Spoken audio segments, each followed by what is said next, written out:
I'm Crystal Keating, and this is the Johnny and Friends Ministry Podcast. We're bringing you real conversations about disability and how you can embrace people with special needs in your church and community.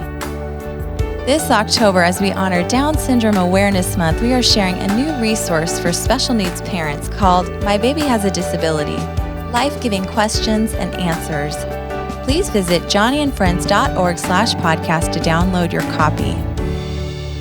For our conversation today, I'm excited to invite Nicole Pollastrini back to the podcast. Last episode, Nicole shared her story, the unexpected diagnosis of Down syndrome that she received for her daughter Sage, and the impact it had on her family. Today, Nicole is talking more about how Sage helped her discover a whole new community of people who were never on her radar. Other families raising a child with special needs. Listen as she shares what has been helpful to her family and the advice she would give to other moms who receive a diagnosis of disability for her child.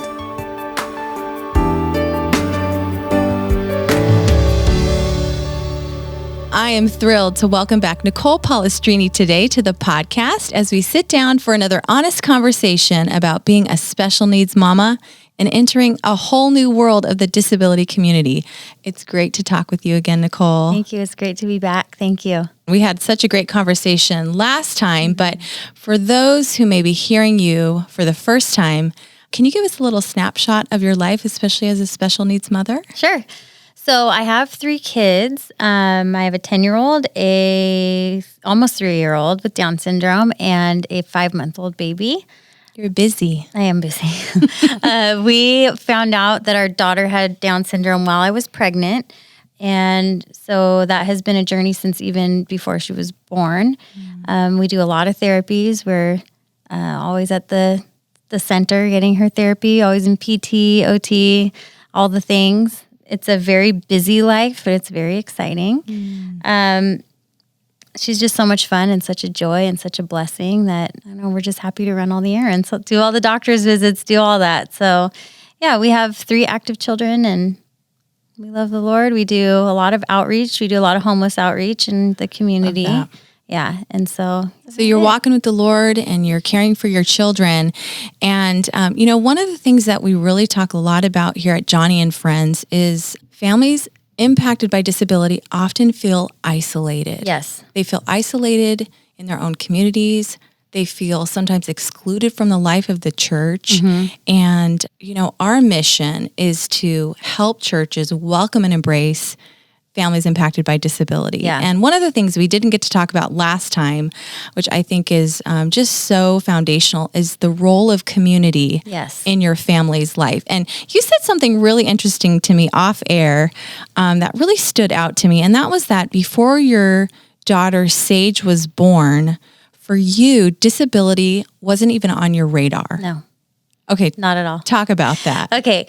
So it's kind of silly now to think back at how blind I was to it. My husband and I really had very minimal, if any, interaction with anybody that had disability of any kind. I do have a stepsister with autism.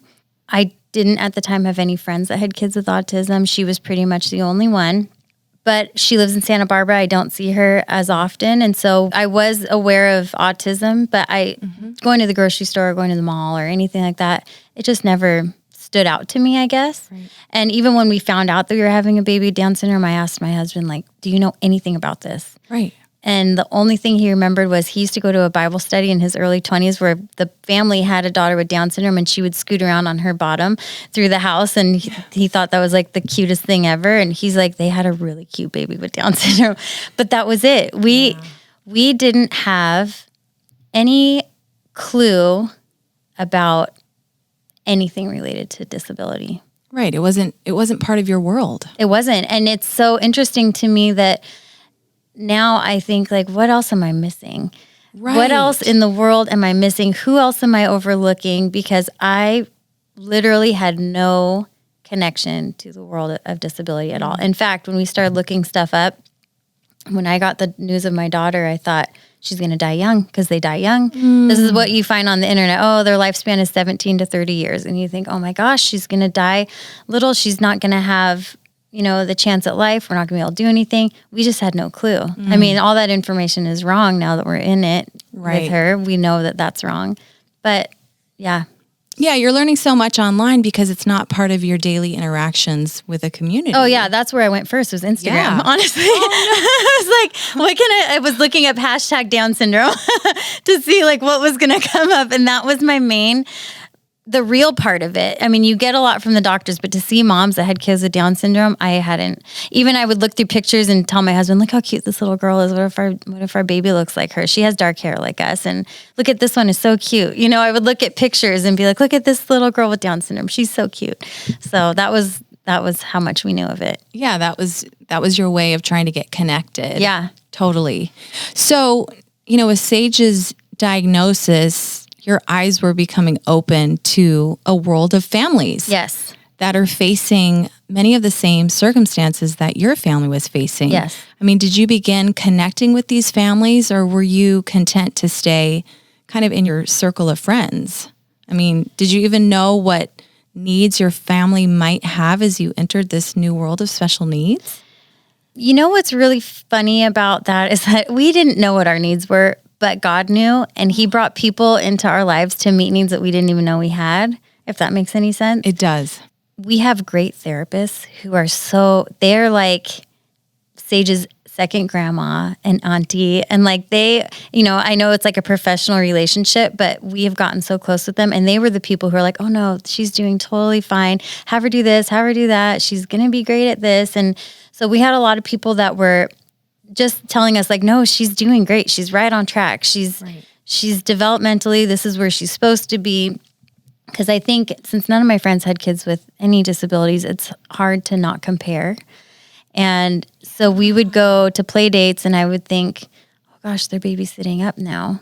Like Sage is nowhere near that. And she's 6 months old and there's no way she can't hold her head up. It's hard not to compare. Mm-hmm. And then you would meet other parents and you'd see parents that have kids with Down syndrome or disabilities and you think, oh no, she's right on track. It's just the context, you know what I mean? You hang out with people who are in the same community of disability and you see just how normal your child actually is when you can't help but I think compare, especially when people like post pictures of their kids, like my baby's 6 months old and is eating solids and dances to music and, those pictures that you see and you think, oh my gosh, mine still just lays there and eats, like drinks a bottle and, there's still such a joy, but it is hard not to compare. But then, on the other hand, we were looking for a babysitter and I was working at a salon at the time and I told one of the hairdressers, I need a babysitter. I need someone who can come to the house, who's not afraid of oxygen, who can come, that's not like super expensive. We don't need a nurse. We just need someone who knows. And she said, I have a friend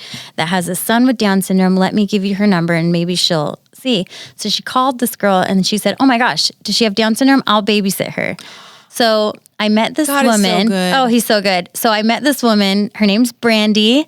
And she had a son at the time who was, I think, 12 years old with Down syndrome. And as soon as she met Sage, she fell in love with her. My husband and I went for a hike for our first time of letting her babysit to like try it out. Her husband came to see her and they just fell in love with her. And honestly, Brandy has been our lifeline for she is the most probably supportive. How do I say it? She just gives it to you straight. Like friends that tell you the truth. Yes. And she's one of these people who you have a child with Down syndrome and you're worried about everything, literally worried about everything. And she has 5 children. One of them has Down syndrome. And she would tell me, she's fine. Go do what you need to do. She's going to stop crying. She'll be fine. And with her, I just felt comfortable. And so because of Brandy, I kept working. I was able to go do some things on my own. She literally, Brandy and her family are a godsend. They've become really good friends with us and their kids love Sage. I bring her over and when I go to pick her up from babysitting, all the kids are circled around her, playing with her and dancing with her. And that family has been the biggest blessing to us, honestly. And then Gina Spivey runs the Buddy Break at Calvary and I met her not even at Buddy Break.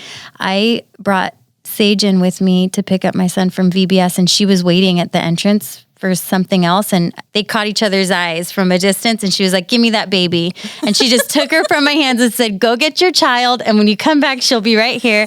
And from then on, Gina has been also one of those people who has just been incredible. And, at the time, I don't think I really was looking for new friends, but God brought these two families into our life that have been literally our lifeline through this whole thing of just not only accepting Sage and where we're at, but being so encouraging and giving us so much grace and being like, I know you're stressed out of your mind, but everything's fine. She's totally fine. She's so cute. She's happy. She's healthy now. Like, she's fine. So it's people like that I think the Lord just totally put them in our lives. He is such a good provider. And what's interesting is that you have this one woman who's a mother of a child with Down syndrome who's got this experience. And then you have Gina, who doesn't have children with disabilities, but who runs the disability ministry, and she's just comfortable. It's like they give you that peace of mind. Oh, big time. Your daughter's going to be taken care of. Everything's okay. Yeah. The thing with Gina, too, is that they do a sibling ministry that has been a gigantic, I can't even put into words how big of a blessing that is to us, because the siblings have their own unique struggles. They do. And their own unique needs. And so I think that is something that I think is overlooked a lot of the time, but Gina's on it. And her husband, Dennis, he is a special needs sibling also. So he gets it. And they have special events just for the kids to come play together. And I think that has been really great for Dylan too.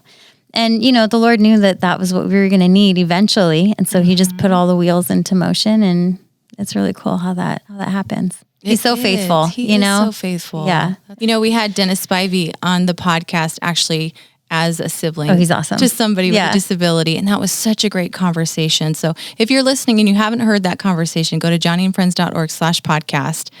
That's so comforting just to know that God is so faithful. Again, we keep saying that, but he's so faithful to provide what you need even before you know you need it. Yes. One of the things that I think you also said in one of our conversations is talking about the strength you find being around other moms who have children with special needs, especially those who have older children and they've kind of gone before you. Yes. Can you talk a little bit about how helpful they've been to you? Absolutely. So I have been very blessed to have met so many moms that are really trailblazers for the Down syndrome community who have really fought for their kids to have, some of the same opportunities that typical children have. And so something that has always really impressed me about moms from the Down syndrome community specifically is when you meet them and they see your little one and they say, oh my gosh, I remember when mine was that age, I missed it. And then they jump right into what school are they going to? What services do they get? Have you had your meeting yet? When's your IEP meeting? And they're so good about giving you information so you're not walking blindly into the process, because there's a lot of advocating that you do for your kid. It's once you have a child with a disability, you automatically get handed this advocate hat, and you have to put the hat on sometimes when you don't feel like you're equipped to. I'm not a confrontational person, and so I am very nervous to go to the IEP meeting for school, because a lot of the moms say, if you don't get the services that you think your child needs, your child best, and if you're not going to get them, then don't sign the paper and you fight for your child to get what your child needs, because otherwise, if nobody had fought the fight before, then we wouldn't have all the stuff that we have available to us now as far as resources, And so that has been really empowering, is having a community of moms they're willing to share their struggles, and they're willing to take the time to talk to you as a stranger, even to just, and it's fun. You get to meet them over and over and over again. You sort of get to know each other's story, and there's the Down Syndrome Association in Los Angeles, and they hold a mom's cruise every year. And so no way. I'm going this year in January. Awesome. It's just for the moms. And it's, it's our time to just hang out and spend time together. And I'm sure we're all going to be talking about our kids.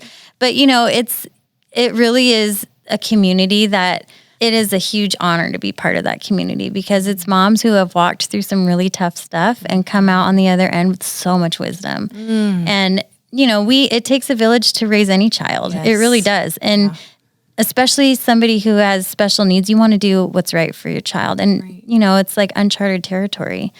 And so it's really an amazing thing when moms are so quick to share their knowledge and wisdom and their walk, basically their journey with their children. Yeah, it's huge. Okay, so I'm curious, where are you meeting these other families and these moms? Yes, so it took a long time to actually make connections with them because I'm busy, they're busy. Our kids have therapies all on different days, different times, but we share a lot of therapists who have been at the same development center for a while. They end up having a lot of the same children, like the children that you become friends with, So this is occupational therapy, yes. Physical therapy? Physical, occupational, early intervention, speech therapy, any kind of therapy you can imagine, they have it. And so I've had my occupational therapist who said, oh, you should meet this mom. You guys would get along so well. And they do events. There are a lot of events for moms with kids with Down syndrome in the area, which is great, which also makes me wonder why I never ever recognize children with Down syndrome because there is so much going on in the community for them. And so they have like on Down syndrome awareness day, all the moms will get together at Country Harvest, or we do like Junkyard and See Me. And so you get to see the same moms over and over again. Junkyard's a restaurant. Oh yeah, sorry. Junkyard is a restaurant. And that's so fun. Yeah, it's really fun. And Buddy Break. We've met so many moms at Buddy Break and at Beach Day, all these different special needs events that are held. We really meet a ton of people there. So awesome. Okay, so for maybe a listener who doesn't know what Buddy Break is, can you explain it? So it's amazing. It's you get 3 hours to yourself to do whatever you want. So it's respite, and they hold it at different churches in the community. The one that we go to is at Calvary Community in Westlake. I know they have a couple different ones in our area. So you go and they have different themes. So each child gets their own buddy, and they're called a VIP, which is so great. So you drop off your VIP child and they have their own little person that hangs out with them, and they just spend the day playing, and you get 3 hours of respite, and it's free. And it's like a huge blessing. They do Beach Day, which is like a day that they have wheelchairs that can go in the water, and they have a ramp that can go on the sand for wheelchairs. And they just really like do an awesome job at catering to families with special needs. Absolutely. Well, and I know that, especially Calvary and many churches across America, it's like, this is God's heart. Yes. Everyone should be able to know God, to hear about Jesus, to be embraced in the body of Christ. No one should be left out. Totally. But I think that's sometimes what families feel. And, as I think about you talking about how disability wasn't really on your radar and how did I not notice kids with Down syndrome before, I wonder if there's a piece that is really about isolation and how families can sometimes isolate because, I don't know, they go out into a grocery store and, everybody's looking at my kid and they won't talk to me, or I feel shunned. Or what have you done when you're in the grocery store, let's say, or out? And have you ever felt those stares? I have. And I think the biggest thing is for me, because she's my daughter, I see her every day. I don't see Down syndrome on her. She's just my child. And so when we go out places, I know she has Down syndrome, but I don't see it. I don't see the characteristics on her face, but other people do. Right. And so we have gotten stares. And I think most moms with Down syndrome would be very open to having, if you're curious, just ask. I mean, the way I see it is you don't typically stare at a child who doesn't have a disability in a grocery store. Right. And so for us, for the moms, it feels like you're just staring at our kid, and it's kind of weird. Yeah. But we welcome all the questions. Like if someone were to come up to me and say, oh my gosh, does she have Down syndrome? Or if you don't know, I had a girl ask me recently, like, so what does she have?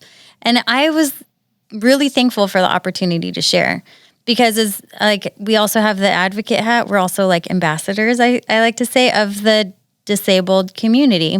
And so, if nobody's talking about it, and if nobody's sharing it, if nobody's willing to explain it, then I think there is going to always be like a side of, I don't want to say ignorance, but like just not knowing. Yeah. Maybe if I had seen somebody with Down syndrome, what if I might have stared? Because I didn't know, you know? And so I think it's totally acceptable to, even smile or say hi to the mom, even talk to the mom, I don't think that's strange. In fact, I think it's very sweet when somebody stops to ask me about her. Smile, don't stare. Yeah. Just say hello. Yes. Break the ice. Yeah. That's good. Yeah. And I have had a lot of people who stop and say, oh my gosh, because she is very tiny. She's like a little micro child. And so people always say like, oh my gosh, she's so little. How old is she? And that alone will open the door to it. But yeah, I will say there are a lot of people out here who are much more aware of it than I was. But for the people who are struggling, if you do see somebody at the grocery store, at the mall, or at the park, don't be afraid to have your kid play with them. That's a big one because a lot of our children don't get to socialize like a typical child does. And so going to the park sometimes can be really hard for the parent and for the child. We go to the park and see another 3-year-old that feels like twice her size, and they can't play the same, or they say, what's your name? Or how old are you? And, my daughter doesn't talk yet. So don't be afraid to let your kids just play with them and be kids. You talked about the power of Buddy Break and how that's been such a blessing in your life. I'm interested to know how your church community, your local church community has been. How have they surrounded you and your family through this journey? We are so blessed to have had the most amazing experience with our church, our local church. And when Sage was in the hospital, we wanted to take time off of work to be with her in the hospital. She was in Los Angeles. We live in Ventura County, so it's about an hour drive with no traffic. And we also had a 10-year-old at home. And so we're trying to juggle everything, trying to make it as normal for him. And our church did a GoFundMe to help us pay for bills so we can take time off to be with her in the hospital. And shared it on Facebook and, yes, raised a lot of money for us. And so we were able to take time off and just be with her and just be in that time with not having to stress to go to work. And, it was that's like the first thing. I know like it seems strange to be like, let's raise money. But like when somebody's going through something like that, even every time we see a GoFundMe now, I feel like we can give them $50. We can give them $25. We can give $10, anything, because it adds up. And we had like a bunch of donations and it equaled up to letting us take a couple months off of work and just be there. Wow. Yeah, it was a huge blessing. And I hate to say it's something with money like that was the biggest thing, but really it was more than the money. It was the fact that we could really be present with our kids and make sure that Sage was never alone in the hospital and make sure that Dylan always had one of us at home at night to stay with him and keep the routine. We had friends who, while we were at the hospital, sent a cleaning crew to our house and cleaned our house for us one day. And that was huge because we weren't home enough to take care of things. Laundry was piling up and you don't have hours to stay at home. It's like you go, you pack a bag and you head out the door. And so it took so much stress off of us, just like knowing that we could come home and not have to worry about that stuff. And we also, because my daughter had health stuff and she was medically fragile, we had a group that wanted to do a meal train for us. So they were going to provide meals for us a couple of times a week. So I didn't have to cook or my husband didn't have to cook. And we couldn't let people in our house because I was so freaked out about germs during cold season. And so the girl who organized it said, everybody make freezer-friendly meals and drop them off at my house. So everybody in one huge, delivery came and brought all these meals. And she brought us a cooler full of frozen meals. And so we would just take them out and defrost them and cook them as we came. So we didn't have visitors coming in and, potentially bringing in any germs to us. So they adapted to what we really were nervous about. Really. I mean, they were so great about just like honoring what our wishes were. And I mean, even when we went back to church, I had one of those baby wraps, it's like a long piece of cloth that you wrap them in. And I was so nervous about people touching because church people love hugging. Oh, yeah. And so I was like, she had her oxygen tube and I wrote in Sharpie, please don't touch me across the front of it. And like nobody touched her. And it was just a really easy transition back into normal life because we'd had to isolate for so long. But yeah, our church community was just so great. And I was in a small group at the time and I was able to go and just tell them like, I am really nervous about what's going on. And we got to pray about it. And it was really cool too for people in our church to see the progression of it, So I think that community is really important. What would you say to a family who maybe doesn't have that same kind of support? How do you find that when maybe there's a lot of fears? I don't have social media now, but I think social media is very helpful for people that are going through stuff because we it does take you being open. I mean, it's not just going to come to your door. It really isn't. And so if you are really feeling isolated and you need help and you need support, like you do kind of have to put one foot in front of the other and seek it out. And so whether that's Instagram, Facebook, there's tons of groups, there's tons of support groups, there's tons of forums, there's all kinds of stuff that you can reach out to. I mean, we met a mom who I started following her when I was pregnant with Sage, and then we were following each other. And I was on Instagram at the time that we were in surgery, we did the whole surgery thing. And we posted that we were both at Children's Hospital. So I sent her a message and I said, "Are you here?" And she's like, "Yeah, I'm in room whatever." And she was next door to us. Oh, wow. Yeah. And so we got to hang out and meet each other's kids. And, I think it's like that's an Instagram relationship. You have to just kind of put one foot in front of the other. You put it out there. You put it out there. Yeah. And I think too, they're also different. If you have a child with Down syndrome or any special needs, they will give you through a Tri-Counties program or some sort of, wherever you're getting your therapy. The regional centers. The regional centers, throughout the United States, that they have different programs like that. So there's usually, if you ask your therapist, this is something I didn't know and I found out a little bit later, you can ask, is there a Connect group or a mom group or something? And so in Ventura County, I don't know if this is like nationwide or just for us, they have something called the Rainbow Connection. And it's a bunch of moms who have this organization, I guess, that is like a resource center that doesn't have to do with, there's no insurance, there's no services, there's no nothing. It's just, hey, I need childcare.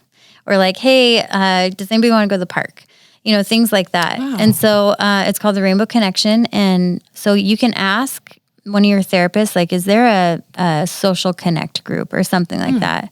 Another thing, which is also really hard to do when you have a child with special needs, because they can be medically fragile and it's hard to just get out the door sometimes. Right. But things like mommy and me groups, gymborees, things like that. You'll meet other parents. They might not be aware of how to deal with someone who has a baby with special needs, but you're all new moms. And so you all are confused. You have that in common. Totally. So, I mean, we all have the same struggles as new moms, I mean, there's special struggles for parents that have kids with special needs, but new moms all have struggles. So that's so good. I mean, it takes that step of faith. Yeah.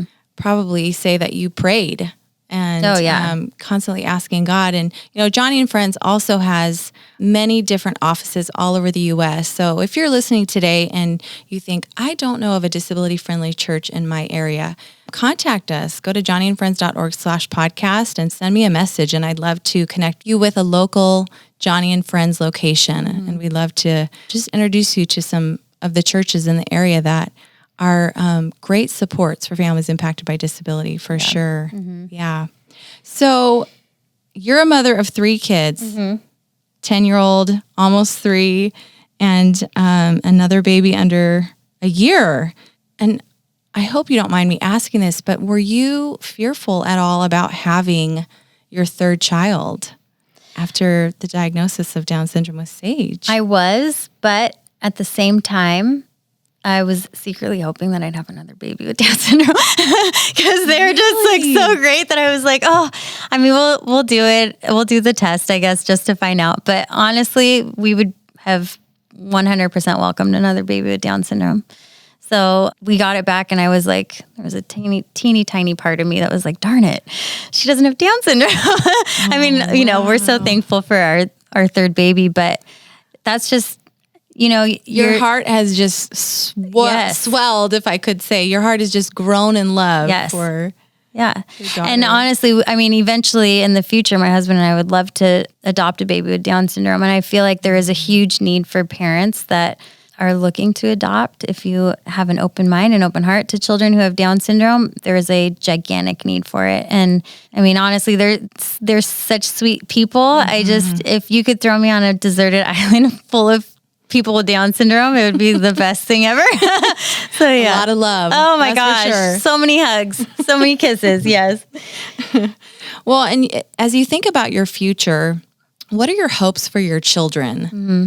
And especially Sage? What do you see for her?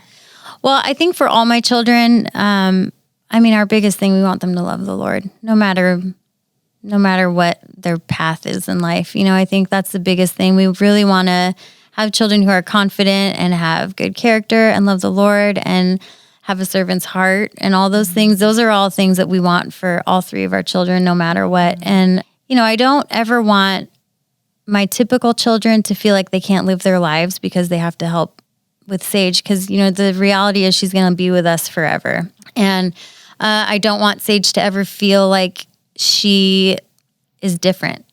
I want her to have the same opportunities.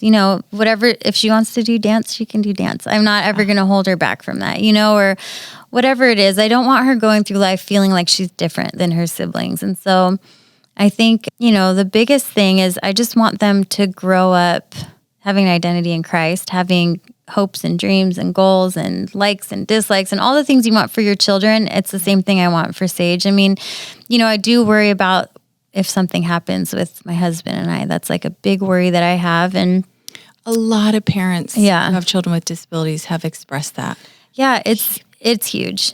Because, you don't want to leave them to the care of somebody you don't know. And, we have enough people in our lives that somebody would take over, but I don't know. So I don't ever want my son to feel like he can't go away to college or he can't go live wherever he wants and have his own family. And I don't want that for my daughter either. I want them to experience life. So, I mean, of course, that's in the back of my mind of, well, what's going to happen, I don't like to think of it too often because it's very sad. But, I think the reality is those are things we have to think about. And so I think I just want her to be taken care of well. Well, and I think that's another way that the church can be a little bit more aware that these are some of the real fears that families with disabilities are facing. And so these are some of the things that we're thinking about. And so when if I could say this, if we're the body of Christ and we're the family of God, these are areas where I think we need to start stepping in. And it's a big decision to make. Yeah. But how can we come together as churches and, as Christians to support families for the long haul? Yeah. Yeah. So it's something to think about. Yeah. Have these hopes changed, as you thought about your family? I mean, have these hopes for your children changed because Sage is part of your life? Yes, I think it does impact the hopes that we have for them. I want my children to always feel like they have a home base with us, so they can come home and they always have a safe place and that we're family. I always want them to feel like they want to come home, if that makes sense. Oh, yeah. And so I think having Sage there, I honestly, she's such a sweet, fun, joyful little girl that I think she's going to be what brings my other kids home. It is not your cooking, it's No, Sage. it's not my food. Absolutely not. It's Sage. So I think in that regard, I want them to go live their lives, but I also know that they're always going to come home. Yeah. I think what you were saying, for the long haul, we have to decide at some point, okay, who's gonna take her if something happens to us? But I want them to get settled first. So I think, I don't want to put the responsibility on my children of you're gonna take care of her at some point. But I think the hopes of them, living as freely as they want to, wherever they want, abroad or whatever, I think that's changed because now it's okay, well, we got to figure out what's going to happen with Sage if something happens to us. Yeah. And God knows. Yeah, he totally knows. We're worrying about things that probably we don't even have to worry about, right? The realities of being a human. Totally. It's so true. Yeah. Well, Nicole, I have just loved our time together once thank again. you. And as we close, I would just love if you could share maybe some advice you would give to family members or friends when they learn that someone they love has received a diagnosis that includes a disability. I think that it should be communicated that they won the jackpot. Really, it is a huge blessing. I mean, a huge blessing to be a part of this community. We are so thankful to be in a community that the Lord shows himself in ways that we wouldn't have otherwise known.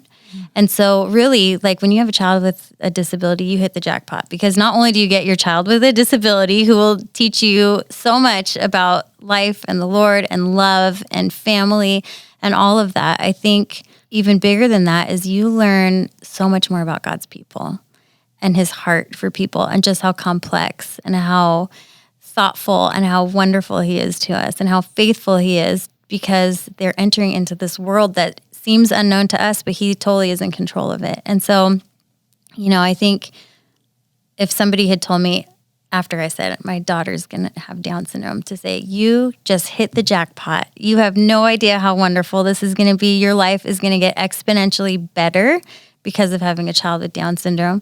I feel like I wish that I had been told that. And if I had had the community that I have now back then, I would have been told that. But it was just that time. So if you have a friend who just found out they have a baby with Down syndrome or any disability, or if you have a diagnosis, like, just know that it's probably the best thing that's ever going to happen to you. Thank you so much. Those are beautiful words. Thank you again for your time. Thank you. And God bless you and your family. Thank you. Thank you for taking the time to talk to me.